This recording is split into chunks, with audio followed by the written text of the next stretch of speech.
Well, welcome to another episode of My Life in Football, and I'm really pleased to say, of course, I think it's series one, maybe series two, that of course his brother was on, and now we've managed to get the man himself on, of course, the manager of Ware, Mr. Paul Halsey. And how are we, Paul?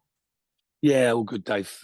Just trying to chill now. Season's finished. So just having a bit of break from football. We'd like to think so, yeah, but I'll be honest with you, I've been on the phone most of the day. Not most of the day, but speaking to players, getting them in for next week to have chats with them, and etc. etc. So as those you like to get a nice break in, it don't really happen like that for managers.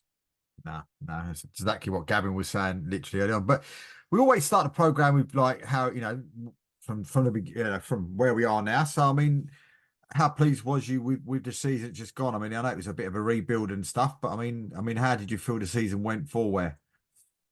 I think from where I started in the season, my ambitions, was where I wanted us to finish. To the way the season panned out a little bit with losing players, having to rebuild, having bad injuries to people like Dan Woomans and then Lou, going through his diagnosis of throat cancer.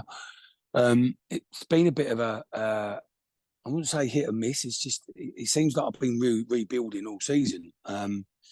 And players left and then they came back. So to make the playoffs, I think what I had, I think was a great achievement. Third year running, we've made the playoffs.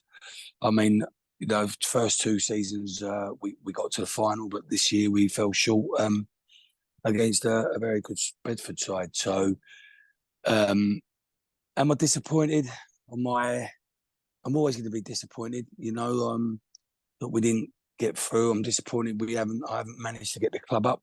And the last three seasons having to go at it, and probably the previous seasons, we won't go into that and COVID and that, but I think you've got to be realistic, and I think we've done extremely well because of the season we had to get where we were at the end of the season Mm.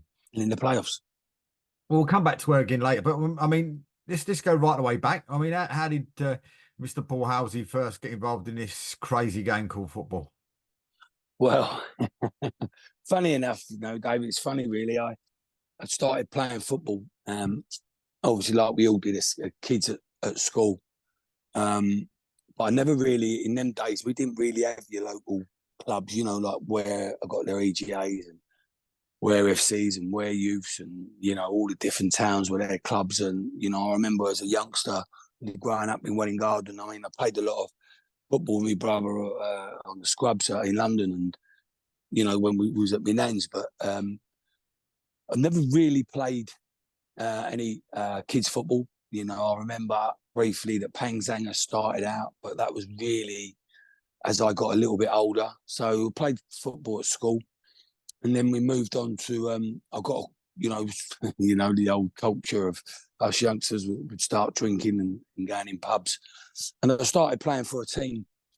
I was 18 years of age at the time. I played, used to play with my mates in goal. We used to play these games against these teams on bank holiday Mondays and that, and in our pub. And they obviously noticed that I was a bit of a half decent keeper, a bit like my brother. And really started from there, really. I started at Sunday football. And Sunday football then progressed to Saturday football. I think my first Saturday club was obviously at the time a team called Welling Garden United. So we had two teams in Welling Garden back then, Welling Garden City and Welling Garden United. So yeah, I started playing for them. I think eventually they folded, and then I was playing in the South Midlands League, really, of Welling Garden City. I had a trial at Boreham Wood under John Drabwell. Made my debut playing them for the reserves, and then I just played in South Midland football really Saturdays in between the going up the Arsenal. So yeah, it was all South Midland football. My Saturdays, my playing football on Saturdays and Sundays, and the standard of Sunday football then was unbelievable. Unbelievable. It was as good as it was on a Saturday, and very competitive. And everyone who played on a Sunday were playing on a Saturday, and most of them you might have playing with them as well. So back then you had teams like Hatfield Town, were a strong side, and Welling Garden, and them Sunday leagues, but well in Hatfield Sunday League, and my brother played in that. It was very strong side, very strong setup on the Sunday mornings. But yeah, that's where I started football, and that's where I sort of played most of my football, Sunday football, before I got into coaching. So, Saturday and Sunday football, sorry. so what was I suppose like before you started playing and that was you being an Arsenal fan yourself? Do you remember your first game you ever went to see? I'm assuming it was Highbury back then. Yeah, And what was yeah. that like as a young man going into somewhere like Highbury, such a famous stadium, and getting that sort of what was the feeling like that first day when you see it now on TikTok and Twitter and anywhere people walk in and with the young kids and the kids just doing absolute awe. I mean, what was it like for you when you first walked in there? Mate. But I'll have to be completely honest on this show, Dave, and I don't know if my brother said it in his interview, but we grew up. And Nan lives literally a stone throw from QPR. So we grew up, and we actually used to go to QPR. I was probably age 9 then. Me and him would walk over. He'd be 11. We'd go over to. We'd only pay 25p to get in. You know, we'll go to QPR and we'll go to games there. And we went to quite a few games. But my first Arsenal game, I'm recalling 1975. Was it West Ham in the quarterfinal of the FA Cup? They beat us 2-0, I think, or something. I think it was the year they got to Wembley. That was my first game, and it was a West Ham fan that took me. But it was unbelievable, really, because it was, if I remember rightly, after the North Bank was full of West Ham fans. So it was unbelievable. You know, I was a youngster, and once I got a taste of it, I just wanted to keep going, and I did. And I've still got my season ticket today for the Arsenal. So, you know, I followed them all over the world. And the European games, I used to run coaches to trips. Like if it was going abroad with Paris, or we was going up to Cardiff. I remember being in North Bank when I think it was 56,000 fans packed against Man City on a Tuesday night. It was unbelievable. Attendance standing, that was. And there's some of the players that I've seen at Highbury's. You know, I see a thing the other day, Malcolm McDonald scoring goals. And I remember him coming to the Arsenal. I remember Sammy Nelson dropping his pants. I think it was against Coventry in North Bank, and you know, giving a moonie. Famous night. Yeah, you would get away with nights like that now. And I remember watching Arsenal playing France. You know, we played France in the national team at Highbury. You know, the European nights, early days. You know, the atmosphere. You're all standing in them days, apart from the two sides. Yeah, it was good. Listen, Highbury's a special place, very special, and you have to. People now that go to the Emirates, they probably, a lot of them youngsters won't have that what we had at Highbury. And some of the great nights we had, you know, and going away watching the Arsenal. I had some fantastic. I've got great memorabilia from going away. Someone dropped me some photos. 1980 Cup Winners' Cup out in Belgium. You know, I looked much younger then, but I was 17 years old, I think. I was out there watching that and we lost. I think we lost on penalties, but yeah, I used to love going up the Arsenal. I mean, I've seen some great nights there, great days and great nights. Seen them lift the trophy there. Some great European nights and some bad European nights. So yeah, I love my time watching the Arsenal, and I've enjoyed going back there as well. Now I've got my season ticket again.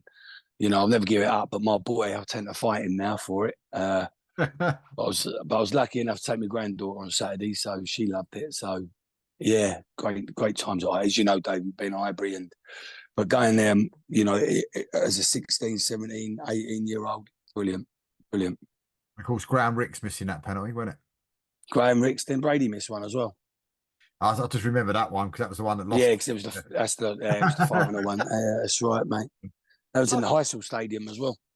So, I mean, with that though, I mean, going back from there and sort of playing Sunday football. I mean, how did that sort of come about then? Just going into that team, was that just because you know you realised that he was a good keeper and started to get a game? And what was it like being in goal for the first time? Because most people don't want to be in goal. So how comes you ended up being a goalkeeper? Well, believe it or not, Dave, I was a centre half at school. We actually had another goalkeeper, so I sort of tried. He sort of got it. He got in front of me. Played centre half. The only reason it's strange really, because Mark was quite an experienced goalkeeper. He was training coach. He's a trials at Tottenham and QPR and all sorts of places. And we had, like I said to you, I'll go back to our bank holiday, like a bit of a jolly up. You'd play the team. It was called the Woodman back in them days. It's called the Chieftain now in Welling Garden City. It was a Woodman then in them days. And we would play them on a bank holiday Monday. And then we'd have football in the morning and all sorts starts in the pub. And anyway, I just played in games and they just saw I played really well on most occasions. And then they just said, look, it got about that I was half decent keeper, and then they said, look, we want you to come play for our Sunday side. And you got to remember, I was 18. These are all like in them days. You don't look at it now. An 18-year-old won't think twice of playing with 25-year-olds, 26-year-olds, 20. But then in them days, it was a bit of a naughty pub in them days, and you had to be on your toes. You was, believe it or not, it was a pub that you just didn't walk into. You had to be invited, sort of thing, by the older generation. And listen, they asked me to play, and we played. I played, and I never looked back. Really, we had a great side, and won a couple of trophies, and done really well. And then never looked back playing in goal, and it saved me running around, I suppose. So on a pitch, which but yeah, I had some good times in goal. I had some bad times in goal. But that's how I got involved. Really, that they asked me to play, and I played for them, signed for them, and. Listen, I stood up, and this might make some people laugh. One of the funny conversations I had a fellow I knew, Jimmy, over in Welling Garden City, and he got a phone call from, this is in the Boreham Wood days, he got a phone call about Mark going and play for him. But they didn't, what happened was he just said, yeah, I know. And anyway, I went, how I got to go to it, I do not know. But I went there, and they was expecting my brother, and it turned out to be me. And they said, and I just said, oh, Paul's, blah, blah, blah. And it was only after I played that game, they said, we was trying to get Mark here. I went, anyway, we played in this cup game, and I saved, I think, a penalty shootout when we won the game, put them in the next round. I actually remember playing down here at Ware's old ground, playing for Boreham Wood. But yeah, funny story, really. They was after Mark and got Paul. There you go. So he probably never mentioned that. He wasn't aware of that, but yeah. So you go on from there. So how did the sort of Sunday stuff come about? Then was it just word of mouth that you was a good goalie and listen? So you got to remember, like playing Sunday side, I probably played 1 or 2 seasons on a Sunday. And then everyone, all the manager, all you got to remember is local managers all lived in Welling. They didn't travel. That was Welling Garden City people, So, you didn't have managers coming from, let's say, I don't know, let's say from London or Billericay or Malden to manage Saturday sides in the South Midlands in them days. In them days, it was always local people, local managers, local people. And that's just how it got, really. It moved on from Sundays to Saturdays. But I will say, and I keep saying that in them days, the Sundays were quite competitive. It's quite funny, really, because a couple of my old players I played with are season tickets at the Arsenal, caught up Sunday and had a bit of a chat. But that's because they was local managers, they come and saw you on a Sunday morning. They get to see you. And that's how really, and it was all, I remember a time, you wouldn't have a Hatfield boy playing Welling Garden City and vice versa. It was all Welling Garden City boys. You didn't have, very rare that you would have players coming out of town playing for Welling Garden. Yeah, you might have had 1 or 2 that might have been, I don't even recall any actually, from other towns. It was all normally from Welling Garden City. So, I mean, what was it like the first season of playing Saturday football? Cool, first season, you're asking something there. That would have been down the bowl, Gosling Stadium. Listen, it's always daunting because he was quite lucky that what made you feel a bit more ease that you knew the players you was playing with on a Saturday. It's not like me as an 18-year-old or 19-year-old going to play, say, for Malden, and I don't know no one. I knew most of these players. So most of them played on a Sunday and you played against each other. So that's how it's just word of mouth really around Welling Garden. That's how you ended up playing playing local, but playing my first game was going to be daunting, wasn't it? It was only probably 18, 19. In them days, it was a little bit different to what it is today. I would say 18, 19. You know, you're always a bit nervous. First game, you go, oh, do you know what? I can't even remember my first game. You're asking me something, who it was against. But I'm pretty sure my first game on the Saturday was down the bowl in Wellington City, Gosling Stadium. So what sort of level was that in comparison to today's sort of steps? It's still step five. It was. Right. It was in them days. It was It was the South League, South Midlands League, but you got to remember the Spartan was like where Hertford and all out to Waltham Abbey way. They merged the teams, didn't they? That's why it's called the Spartan South Midlands now. The Spartan merged with the South Midlands. So my teams I played were Welling Garden City going out towards Milton Kingsway. You know, you didn't have Dunstables, but you would have had Caddingtons. I ended up playing for them as well, another team I played for. And that's how. But you didn't have. I never sort of went Hertford where. Do you see what I mean? Whereas my brother, he was a bit different. Let's be honest, he was a better keeper. And he was playing at Hertford Town at the age of 16. So, but the leagues were different on the Saturdays. You didn't have to Spartan. They merged them both together. I'll be honest with you, I've never heard of St Margaret's Spree and teams like that. Yeah. I remember, back in the day when I played, I remember playing at Harlow. Remember we had the ski slope? Yeah. Remember conceding 6 there one night, mate, on a Tuesday night. That's for sure. Did you ever get to play against your brother? Did we? No, we never played against each other. He never played. You remember, he gave up at the age of 28 because he was refereeing money by then. And it was rugby before that, so he gave up at an early age, really. But no, we never played. I used to follow him, just go with him when he was. He'll tell you, I went with him when he was at Cambridge City and go and watch his games and that. When he played, I used to go and watch him, but no, I never played against him. So how long was you at your first Saturday club for, and where did you move on to from there? Was that on to from there? So from Welling Garden United, I would have gone to Welling Garden City. Right. And then from Welling Garden City, I went to Caddington. I think it's either I went from Welling Garden United to Caddington or Welling Garden City to Caddington, either or. I'm pretty sure it might have been I went to Caddington and come back to Welling. I'm not sure, either or, I can't remember. They're the three Saturday clubs I really played for, other than county level. When I was getting older, I played for mate's team, but that's it, yeah. And obviously Boreham Wood as well, sorry. But that was a short. I was with Alex Welch there, he was keeper at the time. So what was it, going through your parts of playing for those three clubs? I mean, what would you say was the biggest highlight for you? The biggest highlight, getting to the cup final, South Midland Cup final was one. My biggest disappointment was doing my ankle ligaments in a game where we went on to win the league and I couldn't get back into the side. I was out 8 or 10 weeks with it, tried to play on it and then made it worse. I was actually out for about 10 weeks with a bad ankle injury. But just listen, it was different than football. I remember getting I think £5 a draw or something like that. Do you know what I mean? An £11 win. If you was lucky.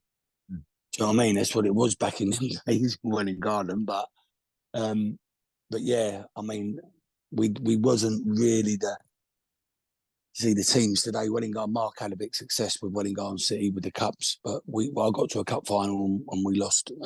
We lost in the cup final. Wellingham United didn't really do that particularly well. They'd be in the top half, but we never. I didn't really win no leagues or anything. Just got to a couple of cup finals, really. But when was it going through your playing career and stuff? Did you ever play with anybody that you've now come up against as a manager? Oh, as a manager, I played with. I think Mark played. I did play with him, but the St. Geezer has just been appointed to St Albans, John Minks. He played at Welling. Mark played with him more than me. I did play with him on a couple of games, but I don't think so, actually, Dave. I'm not manager. Oh, you got me thinking here. Someone might be able to remind me, but I'm trying to think now. Ones I come up against now, they don't even, you wouldn't know them, and they probably never managed it this way. So, but nah, you got to remember, I'm that way. A lot of managers that way, but a lot of managers are younger now, aren't they? So there's not many old. I'm one of the few that are old, still left doing it, I think. But I mean, with that then, so I mean, you're playing sort of regularly on a Saturday. When did it sort of get to a stage where you hang the boots up, and why? I had a phase with Saturday football, and I've said it earlier on that Sunday football was so competitive that we enjoyed Sunday better. So I probably packed up the Saturday football a lot earlier than I did Sunday football. I mean, saying that, I played for Ware, didn't I, at the age of 43 at Bury Town, so in goal. So I say that, and then I did play for Hertford Town as well for covering for my brother. But so the Sunday football was more competitive, and we really enjoyed the Sunday football. And I started going up to the Arsenal quite a lot. Spent a lot of time going following Arsenal all around the country. So it was one of those with I just enjoyed Sunday more, and I've ended up playing more Sunday than I did Saturday.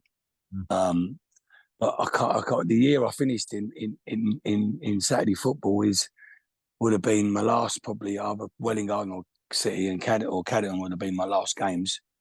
Before I just ended up just playing Sundays till 38. So I was about 38. I played football, I think, Sundays. So yeah. So did you talking about your fandom for Arsenal and stuff? I mean, did you get the opportunity to go for that magic night at Anfield? Was you there in '89? Yeah, I was there, Dave. A bit of a story to that, mate. I remember Arsenal writing us, asking us to give them a story, and I should have done it really because it's quite a sad story. It's good and sad. So, if you want me to tell you about it, I'm more than happy to tell you. Yeah. So that day of Anfield, that Friday, I went to work, done a couple of jobs for them, had it on my toes, and then they didn't have mobile phones then, and so I met my mate, and I remember I had an XR3i then, so we drove straight up to Liverpool. He had a ticket, I didn't have a ticket, and we had to be a bit careful because it was just after Hillsborough. Yeah. So it was a little bit, but I weren't going to not try. I know whatever, but I was never going to not try and go. I've been to most games. I couldn't get a ticket for that game. So we drove up there. In between that, my boss is trying to ring my ex-wife, trying to find out where I am. But by this time, I'm on my way to Anfield, mate. Nothing's stopping me. And he knew I'd gone. But so we got to Anfield and parked my car. And that day's, there's always, you think about parking in Liverpool. It was a nice XR3i black, all the cons in them days. Parked out this house, and this fella goes to me, "Don't worry, mate, I'll look after your car." I went, "Oh, that'd be nice, thank you." So I'm like, me and my mate are walking along. I ain't going to be there, is it? Them tyres are going to be gone. I ain't going to have that car when I come back. So anyway, we walked down to the ground. He had a ticket. People, believe it or not, I don't know why, but people were selling their tickets. They were selling their season tickets, Liverpool fans. So I bought this season ticket, 15 quid off the Liverpool fan. I mean, this is the biggest game of the season. It's the biggest game forever, for ages. Do you know what I mean? Right at that time. And this fella's selling the ticket. Oh, I'll have it. So I went into the cop. And I just stood there and I thought, what am I going to do in here? And my mate's down there, the Arsenal end's all packed, and I'm thinking, and then all of a sudden there's more, and I'm just talking to people, and they're Arsenal. And it turned out there'd be about 50 Arsenal fans standing in the corner of the cop, looking at the Arsenal fans. And then that time we was on the right hand side. The fans were on the left. If you look from the cop end, they're on the right hand side. The Arsenal fans in the corner, and by this time the police are aware that we're Arsenal anyway. right, come on, lads, we're going to escort you down, put you in the way end.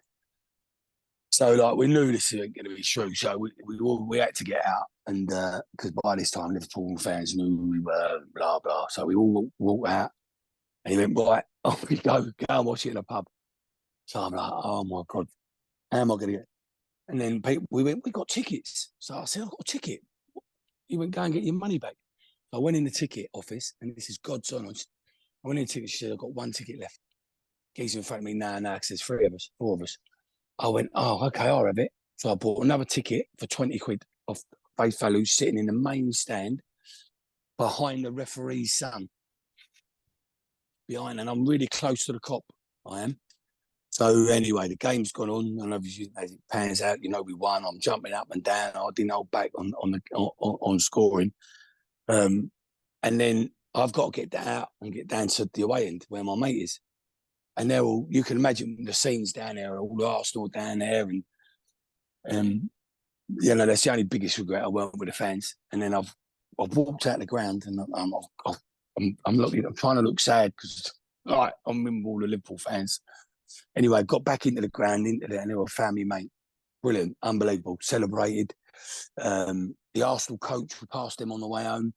But going back to the car, I'm thinking, what about the car? There's a bit of trouble outside. I'm thinking, my car.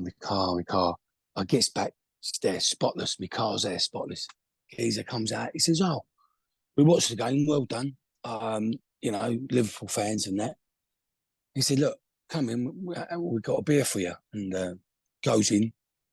Another fella in there, and the mum or the son, or the wife, made us some sandwiches, Dave. And this is God's honest truth.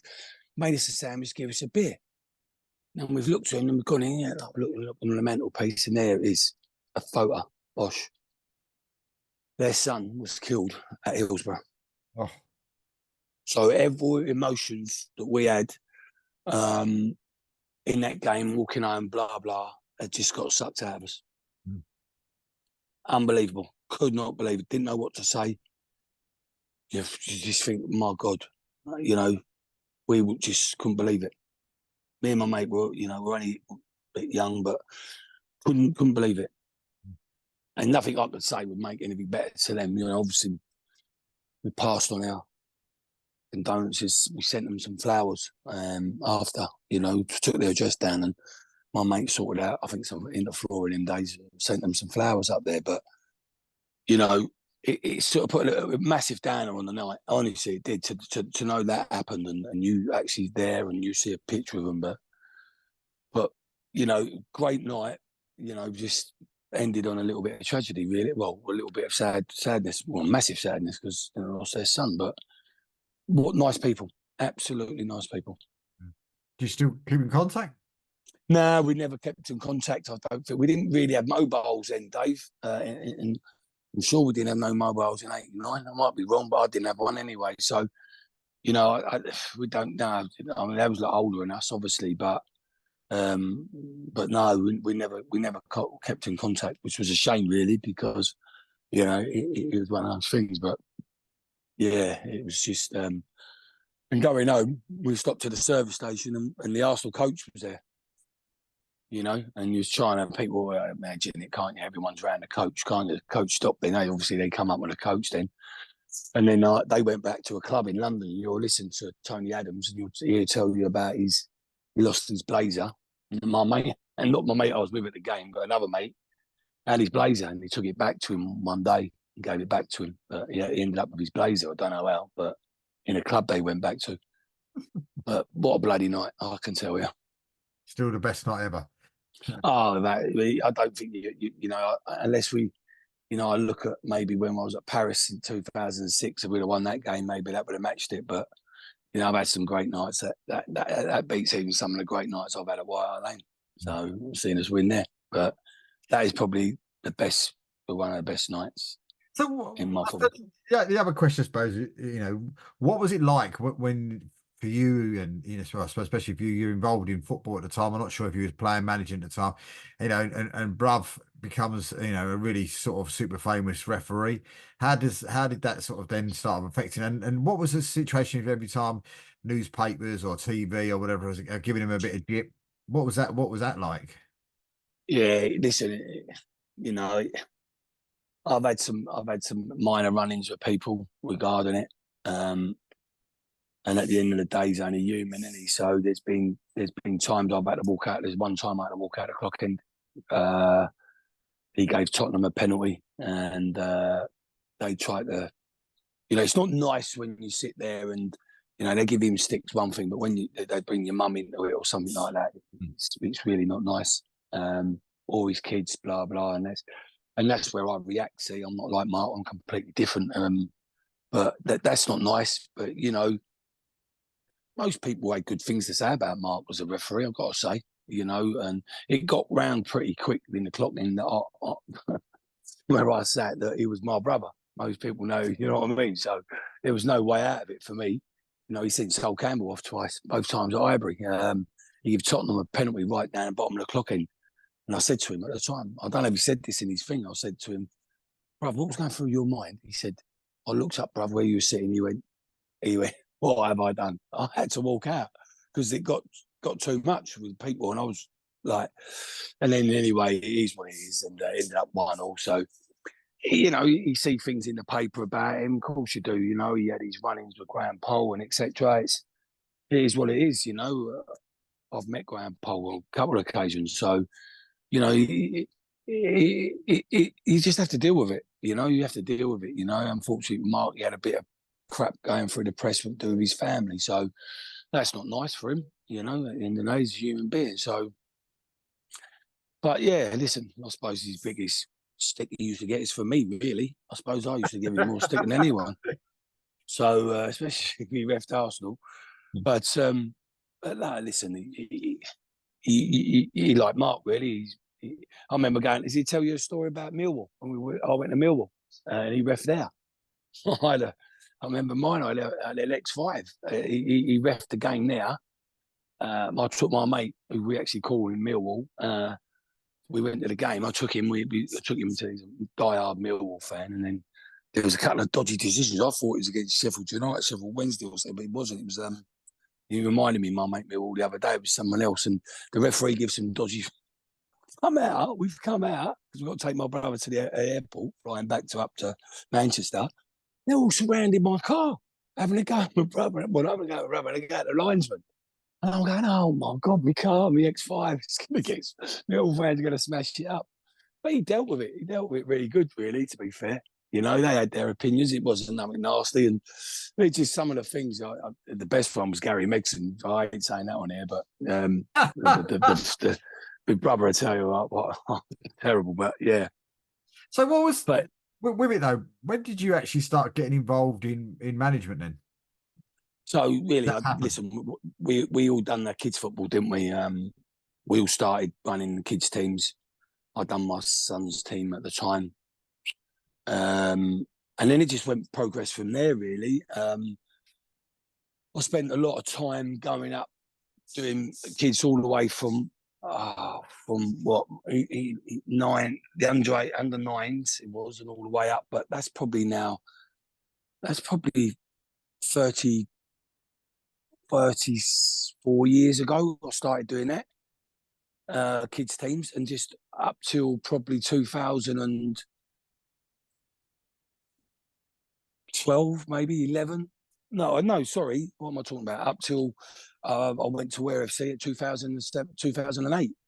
I done kids football, and then in that time I became a goalkeeping coach. I started doing goalkeeping coaching, and I loved it. Absolutely loved being goalkeeping coaching. I loved it, and I still miss it today. And that's where I started really.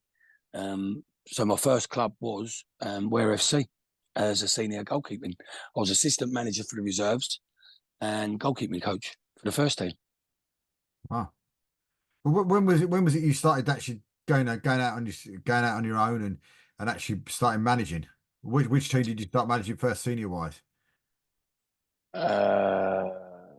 Well, I had a brief stint at Ware, didn't I? So go back to 2009, I had a turnaround. Over that era when we got to the FA Cup first round proper and all that. Glenn was a manager. They got rid of Glenn at some stage, and I became manager just for one game. They brought in another manager. I then went off to Enfield Town, I think it was then, as a goalkeeping coach. And then they asked me back to be the manager at Ware FC in 2009, 10. Probably about 2009, 2010. But obviously, the pitch, the money, there was no real money at Ware FC. It didn't start off well, just turned it around. They brought in a new chairman, and you'll probably know him, Dave, because he was I think he was at Arlo for a time as a chairman, then come to Ware. I won't mention his name, so I'm not sure of his name, but he sold cars. You might know who he was. And he decided to bring his own man in. So that was my first stint of being a manager at Ware FC, done a pre-season. Didn't get off to a great start. Just started to turn it around. We won our last 3 games, and then I was relieved of my duties. And from then, when I left there, I went as assistant manager with Bob Deary at Cheshunt. I got the opportunity to do that, but still doing my goalkeeping as well. And then I got sort of headhunting to go to Billericay. I stepped away from that sort of knocked me for 6 a little bit, the one at Ware, being, how close I was to the club at the time. And then to be treated like that and be told by a player, not by the club, was I thought was very disrespectful. And I never went back to the club after that for a long time. And then I went off to Billericay as a goalkeeping coach under Steve Brown, under Craig Edwards and Steve Brown. What was that like working under old Craigie boy? Well, I didn't really know Craig. Never knew Craig then, but and obviously Brown, he was my pal of mine. Late Steve Brown, and he was top bloke. I worked with him at Enfield Town. And he said, "Look, Paul, why don't you come over?" I had the conversation with Craig. I remember doing it in the summer, and I went over and listen. Everyone at that club made me feel so welcome. Absolutely fantastic club. At my time, they're absolutely fantastic. I'll say it on here. You won't even listen to it, but I know like we've had our little differences lately. But I loved working with Craig. Thought he was a good bloke, got on well. He's a different manager to me. He's a different manager to everyone, but he knew how to get results. So we had some good times. I will say that we had some good times and some bad times. And all I can say of my time at Billericay, I thoroughly enjoyed it, especially winning the Ryman Prem as assistant manager then. So I really thoroughly enjoyed my time at Billericay. And we, like I say, I left there about 2013 and then made my way, applied for the job at Hertford Town that had become vacant. Became manager at Hertford Town. And and it starts all there, back management. Hertford Town, came really good friends with the chairman, with the people of Hertford. In between that, you've got to remember is I was working for the Arsenal ladies as well and the Arsenal Academy girls in between that. But the Hertford Town, yeah, we had a bit of it. I mean, you think some of them players that I had, Tommy Wade and Bradley Fraser, Lee Rose, Jordan Watson, some of these boys are still playing. Some good players play for me. Gaz Madden, and I'd done a couple of seasons there. Won their first trophy in the cup. Won a cup final, their first trophy in 26 years or 24 years, whatever. I think, or even up till today, their first trophy. So, and then a bit of political happened, and I ended up going to Hoddesdon and managing them. Believe it or not, the whole team come with me. There's a bit of a merry-go-round then. All the Hoddesdon team went to Hertford. So, and then I had a little good time there. Good time at Hoddesdon. Lovely club. What step were they, Paul, at the time? It was just all step 5. Hertford and Hoddesdon, both step 5. So one of my first games were Hoddesdon going really, really well when I was playing at Hertford. We went there on a Tuesday night and won 1-0 against Andy Crawford, who was one of my coaches when I was first time manager at Ware.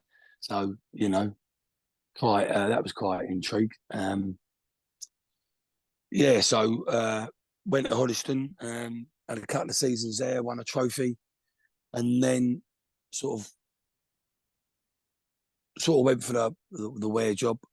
Didn't get it. Craig got it because of his experience, and then that fell through after a few weeks. And then John Dreyer was appointed, and they felt that they wanted John as his experience and wanted me on board as well as his assistant. So went in there with John, and lovely fella, great coach, knows his stuff, played at a great level, top level. In fact, he's played the top level, and he knew his stuff. You know, and I've always said to John, what he didn't know is his stuff. He didn't know the players at our level at the time, so he found it a little bit. Anyway, he stepped away, and I took over manager as well, and here I am. What year was that from? Still there. What year were we in? 2017, I think. Christmas 2017, 17-18 season. But for manager-wise, it would have been 18 probably. Because obviously when we took over, we still had grass at Ware, and we kept Ware up that year. They was struggling down the bottom. We kept them up. And then we had the Astro, the 4G laid. So, yeah, about 2017, I'm sure it was 17, 18, where Steve King, as that man will tell you. So you're going into like 6th, 7th season next year. But I mean, yeah.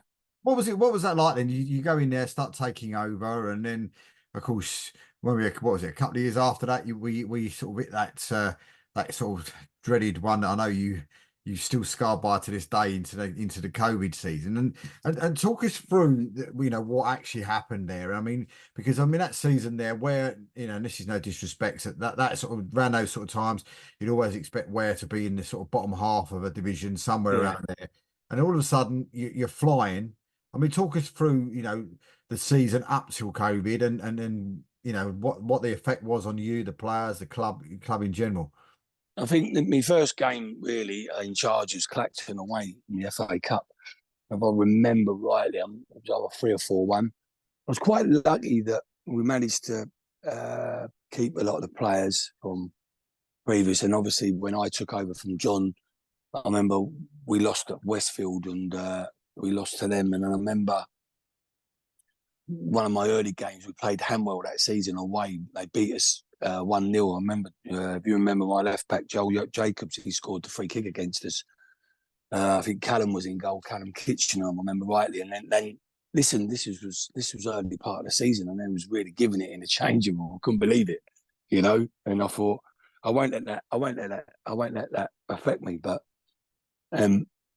that season, we just then, from that game onwards, I'd have to get the notes out, but from that we just sort of progressed and started winning games.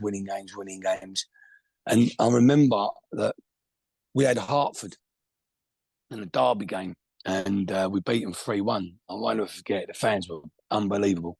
The fans were that night or that day. We then we're 7 points clear with 7 games left, and this was always my point about the 7 games. Everyone had 7 games of just stop the season and we'll restart it when we can. No, let's null and void the season. Let's start the season and the next season and then play 7 games and then stop the season again. I mean, it's just, this does not make sense. People who made these decisions are clueless, in my opinion, of football. And I understand that they'll give about the deaths, but they just needed to stop the season. All they needed to do was stop the season. And we'll go back when it's safe to go back. Anyway, we played Hertford, and then I knew that our next game was Hanwell. This was I think we played them on the 23rd of March, or we were due to play on the 23rd of March. And anyway, this was just before that, after that Hertford game, that's when they called a halt to the season. And like I say, we were 7 points clear. We had Hanwell Town, and I'm telling you now, we believed, and that obviously Hanwell will say different. I know. I just had that feeling we was going to go and win that game, and that would have took us 9 points clear with 6 games left. So for me, decisions were wrong, and history will tell you now. I know we'll talk about the COVID and all that, and I get that we had to do things, but there was no reason why they just didn't stop. To none and void a season after what was it, 38, 31 games. How can you none and void a season and scrap all that record? I've got no record of me being a manager. Do you know what I mean? That people go scoring goals and appearances for clubs, And then anyway, so that just killed me, And I probably weren't the FA's or the league's biggest at the time the Ishman fan, because I ended up going on numerous TV shows and radio shows and discussing it. Proved right, wasn't I? Just stop the season. We'll it's the same squad you had. It was the same players. Just stop it for 12 months, whatever it was, and then re-establish when and go from there. But no.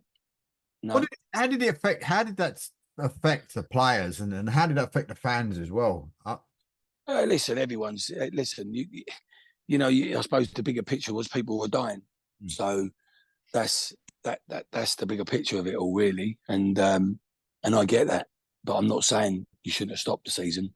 I'm saying you should have suspended the season and redone it at a later stage.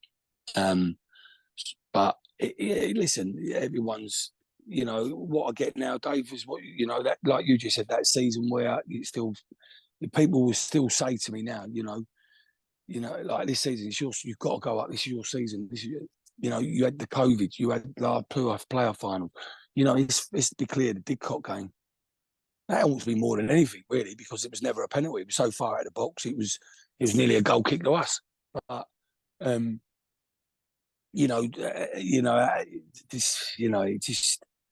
it probably affects everyone, but in a bigger picture, people are dying. So we have to take that into, that's more important, isn't it? So,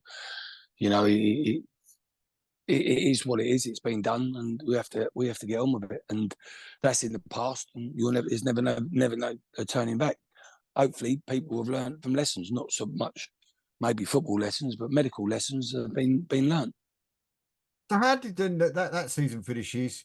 Contained or whatever you want to call it. We come back and then we sort of stop start the next season as well. And I mean, when we sort of get back to playing completely, I mean, how difficult was that then to sort of like get everybody back playing? And because I know the training was difficult as well, wasn't it? Yeah. So basically, once we stopped, the season had stopped, then you was allowed to bring players back, wouldn't you? I could train 4 players, or we could have 4 players in each end of the pitch, blah, blah. They brought in the rules. And we abided by the rules. We done what we had to do. It was hard because players just wanted to get back these days. And I'll imagine this was the same for every club. Like, everyone wanted to get back to normal. Everyone wanted to go back to work. Everyone wanted to go into the pub. Everyone wanted to go to the restaurant. It changed everyone's life. The whole pandemic changed everyone's lives. In football, a lot of players. Football's an outlet, isn't it? Football's an outlet. Cricket's an outlet. Tennis, any sport is an outlet. Going to the gym is an outlet for people. So it was hard. It was hard because we then brought people back. Then we had to stop again. Okay. Then we had to bring them in, and then we had to. They'd been out so long that I had to bring him in earlier. We had to bring him in earlier because they'd been out near on a year, all of them. So we brought them in early, a bit earlier than normal pre-season, and they had to do a little bit of fitness, and then start off with the ball, and then maybe a bit of fitness to work out. So I remember we brought them in early, to deal with that, that whole year out, because to have it basically was a whole year, wasn't it? Like they had out of football. It was like for our level, it was, they might have done a little bit in between. We did have we brought them in. Sorry, don't forget, we brought them in for 7 games and it got stopped again, didn't it? So It was just like, it was a mismatch really what we had to do, but we got through it. And then we moved on and eventually got into all the county cups. That season not only was that league, we was in the semi-final of the Arts Cup, one of the Arts Senior Cups, and we was looking favourites to win that, but you never know, do you? But yeah, so it was a bit of in and out, really. I tend to forget about it, really, but I forget that we come back to training for 7 games and then we had to stop again. So it was for their bodies, whereas the pros were allowed to train, weren't they? Yeah, yeah. So we go back out, then we get the COVID seasons finished, and then you go into your sort of full seasons after that. And of course, I think the first full season was it the North Leigh defeat in the final? Was that the first full Yeah. one? So one of the first things that was said to me by all the players, now you got to remember a couple of people like Dave Kendall, Lou Rose, all these. That's going to be their last season. They're thinking we're going to finish the league, win the league, and that's our last season. Finish on that. They've all come back saying we've got unfinished business. So the power of players that came back into that season was great for me. It was probably one of the easiest pre-seasons I've had because everyone just come back and we started again. Probably added 1 or 2, obviously. So yeah, went into that North Leigh season. And I'm trying to think who our first game was. I should have probably had a program with me really, Dave, so to go through the games. But I'm just trying to think who we played first game. I think we might have pre-season. Trying to think who we played on that first game, and I think we may have lost or drawn. And then we went on a little run. We didn't start off, I don't think. We either started off really, really well, or we didn't start off well, and then we went on a good, I think, 11 games. We were scoring for fun, even in cup games, and we were doing really, really well. I remember we had Josh Williams playing, and then we were scoring. And Albert was on top of his game. We were scoring goals for fun that season. I've always been a high scoring manager. I've always had goals, score goals, but I've also conceded a lot of goals, which has been a bit frustrating as well. So, but when you literally do get to that final, on there. I mean, is it a case of then that you are, like I said, the way North Leigh actually got into that sort of playoffs? Looking back at it now, do you just think that it was fate that they were going to actually do it? Well, looking back now, you're probably right. I remember going into the semi-final first and winning that on penalties. What a game that was, by the way. But then to go to North Leigh, I think a lot of people made us favourites. But the 2 previous games between North Leigh were 0-0 draws at our place and their place. I remember Brad Robinson hitting the bar from a drop kick. And then it bounced back, and it just bounced back behind Liam Hope for him to put it in the net. So, but who knows? But that when he might have been finished a bit higher. But I always felt at the time that our pitch would have suited North Leigh. They played well on our pitch when we played, and even though it was 0-0, I remember they played really, really well because their pitch ain't the greatest. Now they'll be the first to admit that. And I remember rightly, we went down there. It was rock hard. It was a summerish near the end of the season. It was quite an hard pitch. So for us, we went in there. I think we went in there favourites, I'd be fair to say. And I went in there confident that we could win this game. And I think maybe, I wouldn't say that was my downfall, but I just felt that we, I never get over. I'll never go over the top and think we're going to do this. We're going to smash this. I always know it's going to be hard. You get to the playoffs, it's always going to be a tough game, and it's going to be a nervous game for people, especially players who ain't been in a final before. And then it couldn't start off worse, really, with going 2-0 down, and it just couldn't get no worse. I just couldn't, see where we was going to come from. But I also knew that my teams were always good at coming back. They always have done. And then we obviously had that talk at half time. And I said to him, you're 2-0 down, you've got nothing to lose. You just got to go for this now. A few other things were put in there as well, but basically you've got nothing to lose. You're going to either lose this 3 or 4-0, or you're going to go and turn this around. And unbelievably, we with 15 minutes to go, we've turned it around. At last 5 minutes, maybe 6 minutes, we've made it 2-2. No, not probably a bit sooner than that. We made it 2-2. And then the crowd, we had 2,000 people there, Dave, and, let's be clear, 1,800, 1,900 of them aware fans. The whole town was out. The pubs were just lights. People were listening on radios. It was unbelievable how the town was and that. And, and we got it back to 2-2. And, my biggest regret as a manager is that I never told them to sit tight and defend it now, because we'll take it in extra time. We'll go and win the game. We tried to go gun-ho and try and get that third goal. And listen, you're on the front foot. We've just got 2 goals on the back of it. So we're on the front foot, and I'm thinking that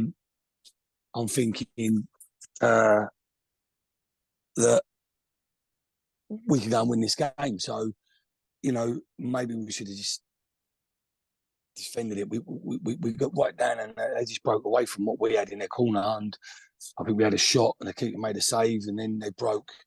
And then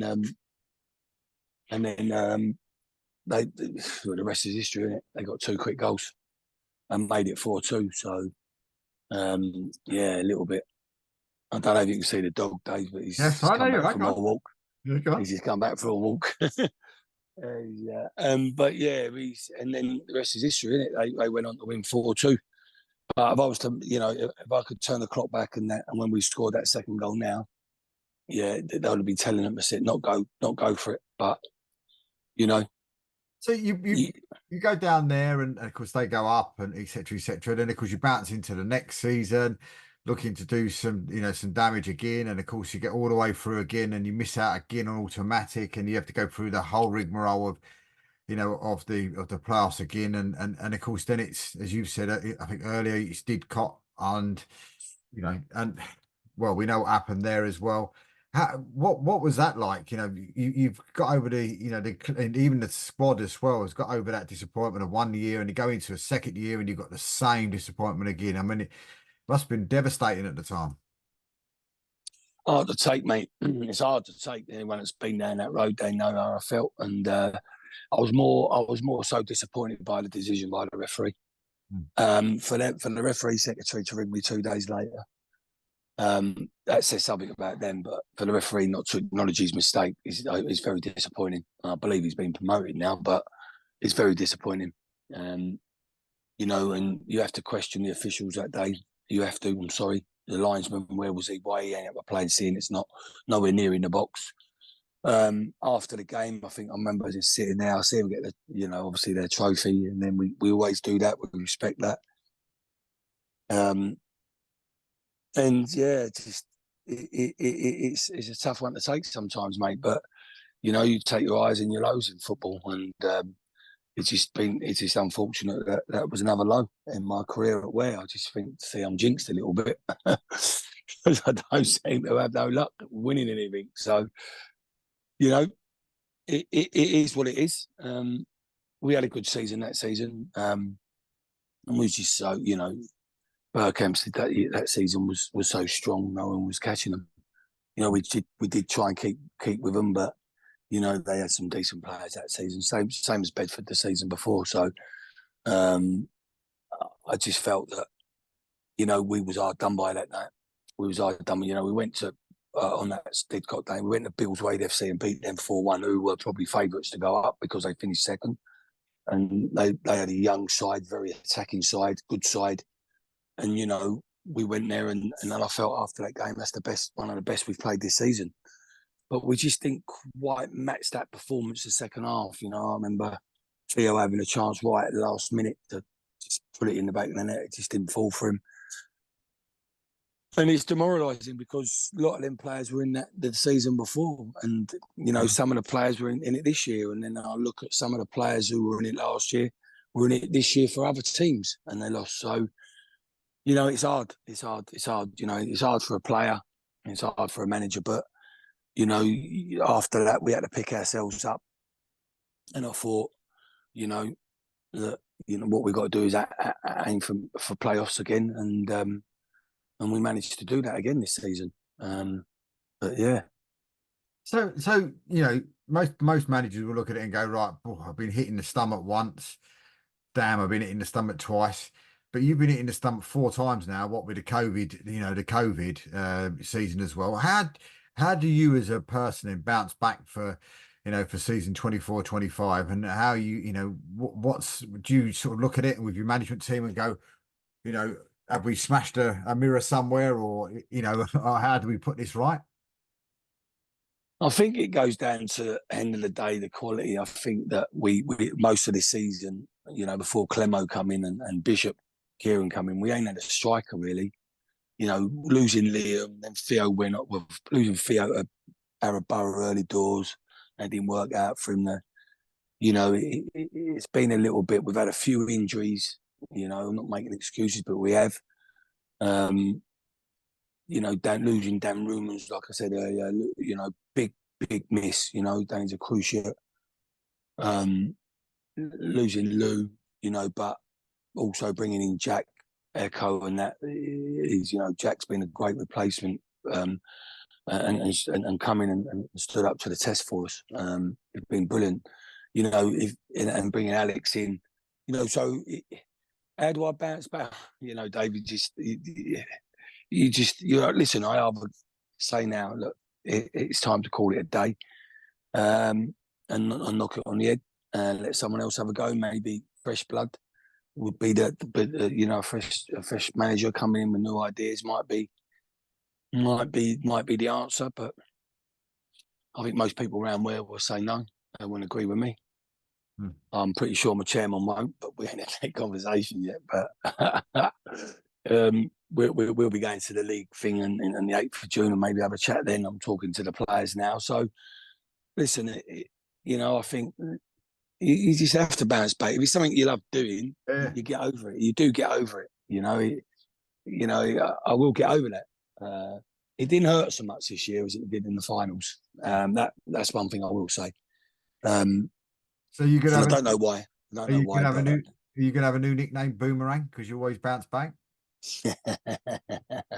Boomerang Halsey, eh? We'll see. Listen, we've got I've got to sit down with the coaches, the coaching team. We'll have a look where we went wrong. We'll try and strengthen the squad. And the finances are available to strengthen the squad and maybe get what we need, then so be it. But I always say that people think I've got a massive budget, which is I can tell you now, a load of rubbish. We've got an okay budget for our level, I think. But I've got to look at the players I've got and look at what I feel I need to bring in to try and win that league. But that means keeping some of these, players, keeping people like Fred. Definitely, my keeper, he's, in my eyes, he's probably the best keeper in the league. And of course, there's going to be interest from other clubs, But yeah, so I've got to just have a couple of days, a week off or so, and then start talking to players. I know people are messaging my players already because I've already seen the messages. So for those who do listen to this, don't think they don't share. Don't think they don't share things. Well, just to finish with, this is what they're saying is going to be the projected Southern League Central next year. So they're saying it's going to be Dunstable, Aylesbury, Barton, Hadley, Hertford, Kidlington, Kings Langley, Leighton Town, Northleigh, Stotfold, Tame United, Waltham Abbey, Ware, Wellingarn City, and then the new people: Enfield, Northwood, Berkhamsted, Hitchin Town, Beaconsfield Town, Didcot, Leverstock Green, and Flackwell Heath. Yeah, looking forward to going back to Leverstock Green. Congratulations if anyone listens to that, because I used to have some nice times over there as a manager. So I look forward to that. I'm pretty sure Tame, have they got to do a playoff or not? I'm not sure, because at the minute they are on this non-league maps thing, they're in pink. Yeah. I can't find What the pink is. what the pink is. Yeah, so I'm not sure what that is, but there's definitely a pink, and same with Bridge House Town as well. So both of those are in pink. For So it's some new teams in there. It's quite nice. Cirencester have been moved out, and then Biggleswade FC have moved out, yeah, which are at Bedford. So which is strange they're going when you into the still keep North, The Oxford lots in. yeah, and they're going into the Northern League as well. Also, it's nice for us because if it does stay like that, then you ain't got Real Bedford. They'll be going into that as well, will they? Yeah, they're in the Northern Premier League One Midlands alongside Biggleswade. Yeah, Yeah, well, interesting, isn't it? If that works out like that, obviously because Enfield have come in because they're playing at Hertford, yeah. so that's good for me. Another local game. Mm. The longest trip now is going to be either Kidlington or Northfleet, so that's going to be interesting. No, absolutely. Well, listen, Paul, we thank you for joining us today. We really do, and we really do wish you and Ware all the very, very best for next season as well, because you deserve to get that promotion. You thoroughly deserve. Yeah. And hopefully, may see you on June the 8th then if you're going up to the awards. Yes, I think I'll I'm be there. going. No, I'm going in the day though, Dave, not the Yeah, evening. no, it's a day thing this year. Oh, It's, lovely. Yeah, it's a day thing. It's a lunch rather than an evening. yeah, And it's lovely. Get a of bit. course, and it's at Reading FC as well. So it'll be good. Yes, it's a Reading. Yeah, so I'm going up with Bill, I think, and Inetch. So I will be there. Yeah.